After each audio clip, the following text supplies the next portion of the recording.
This Ballooncast episode's been adapted from an article on History.com. The title is Santa Claus, to All Levels. Santa Claus, otherwise known as Saint Nicholas or Kris Kringle, has a long history steeped in Christmas traditions. Today, he's thought of mainly as the jolly man in red who brings toys to good girls and boys on Christmas Eve. But his story stretches all the way back to the 3rd century, when St. Nicholas walked the earth and became the patron saint of children. In this Ballooncast episode, you'll learn more about the history of Santa Claus from his earliest origins to the shopping mall Santas of today, and discover how two New Yorkers, Clement Clark Moore and Thomas Nast, were major influences on the Santa Claus millions of children wait for each Christmas Eve. The legend of St. Nicholas, the real Santa Claus. The legend of Santa Claus can be traced back hundreds of years to a monk named St. Nicholas.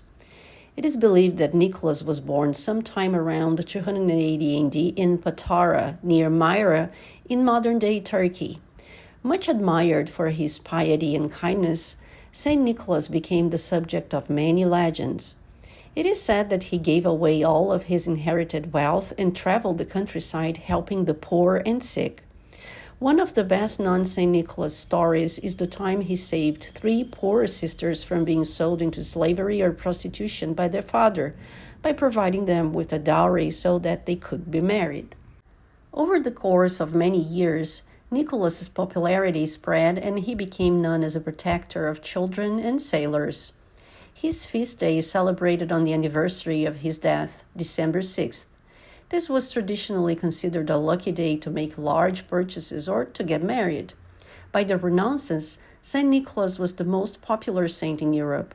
Even after the Protestant Reformation, when the veneration of saints began to be discouraged, St. Nicholas maintained a positive reputation, especially in Holland.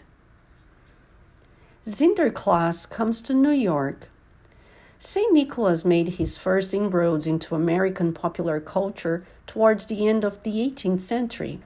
In December 1773 and again in 1774, a New York newspaper reported that groups of Dutch families had gathered to honor the anniversary of his death. The name Santa Claus evolved from Nick's Dutch nickname, Sinterklaas, a shortened form of Sint Nicolaas, Dutch for St. Nicholas. In 1804, John Pintard, a member of the New York Historical Society, distributed woodcuts of St. Nicholas at the Society's annual meeting. The background of the engravings contains now familiar Santa images, including stockings filled with toys and fruit hung over a fireplace. In 1809, Washington Irving helped to popularize the Sinterklaas stories when he referred to St. Nicholas as the patron saint of New York in his book, The History of New York. As his prominence grew, Sinterklaas was described as everything from a rascal with a blue 3-cornered hat, red waistcoat, and yellow stockings, to a man wearing a broad-brimmed hat and a huge pair of Flemish trunk hose. Shopping mall Santas. Gift giving, mainly centered around children, has been an important part of the Christmas celebration since the holiday's rejuvenation in the early 19th century. Stores began to advertise Christmas shopping in 1820, and by the 1840s, newspapers were creating separate sections for holiday advertisements, which often featured images of the newly popular Santa Claus. In 1841, thousands of children visited Philadelphia shop to see a life-size Santa Claus model. It was only a matter of time before stores began to attract children and their parents with the lure of a peek at a live Santa Claus. In the early 1890s, the Salvation Army needed money to pay for the free Christmas meals they provided to needy families.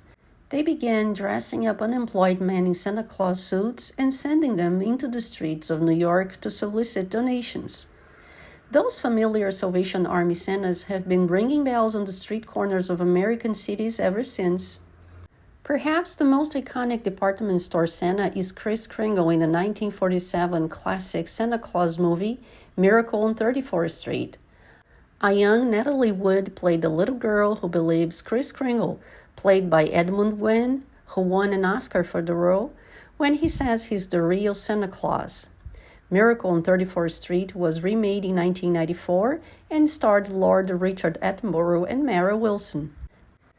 The Macy's Santa has appeared at almost every Macy's Thanksgiving Day parade since it began in 1924, and fans of all ages still line up to meet the Macy's Santa in New York City and at stores around the country, where children can take pictures on Santa's lap and tell him what they want for Christmas. 'Twas the night before Christmas. In 1821, Clement Clark Moore, an Episcopal minister, wrote a long Christmas poem for his three daughters entitled An Account of a Visit from St. Nicholas, more popularly known as 'Twas the Night Before Christmas.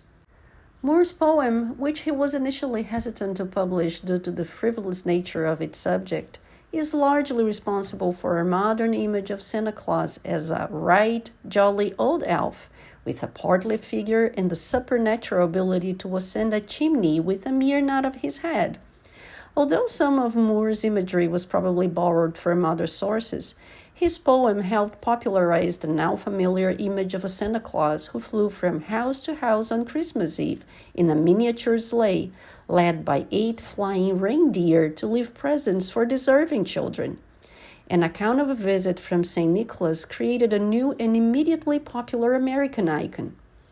In 1881, political cartoonist Thomas Nast drew on Moore's poem to create the first likeness that matches our modern image of Santa Claus. His cartoon, which appeared in Harper's Weekly, depicted Santa as a rotund, cheerful man with a full, white beard, holding a sack laden with toys for lucky children. It is Nast who gave Santa his bright red suit, trimmed with white fur, North Pole workshop, elves, and his wife, Mrs. Claus. Santa Claus around the world. 18th century America's Santa Claus was not the only St. Nicholas-inspired gift giver to make an appearance at Christmas time. There are similar figures and Christmas traditions around the world. Christkind or Kris-Kringle was believed to deliver presents to well-behaved Swiss and German children. Meaning Christ child, Christkind is an angel-like figure often accompanied by St. Nicholas on his holiday missions. In Scandinavia, a jolly elf named Jultomten was thought to deliver gifts in a sleigh drawn by goats. English legend explains that Father Christmas visits each home on Christmas Eve to fill children's stockings with holiday treats. Père Noël is responsible for filling the shoes of French children. In Italy, there is a story of a woman called La Befana, a kindly witch who rides a broomstick down the chimneys of Italian homes to deliver toys into the stockings of lucky children. Christmas traditions in United States. In United States, Santa Claus is often depicted as flying from his home to home on Christmas Eve to deliver toys to children. He flies on his magic sleigh led by his reindeer, Dasher, Dancer, Prancer, Vixen, Comet, Cupid, Donner, Blitzen, and the most famous reindeer of all, Rudolph. Santa enters each home through the chimney, which is why empty Christmas stockings, once empty socks, now often dedicated stockings made for the occasion, are hung by the chimney with care, in hopes that St. Nicholas soon would be there, as Clement Clark Moore wrote in his famous poem. Stockings can be filled with candy canes and other treats or small toys. Santa Claus and his wife, Mrs. Claus, call the North Pole home, and children write letters to Santa and track Santa's progress around the world on Christmas Eve.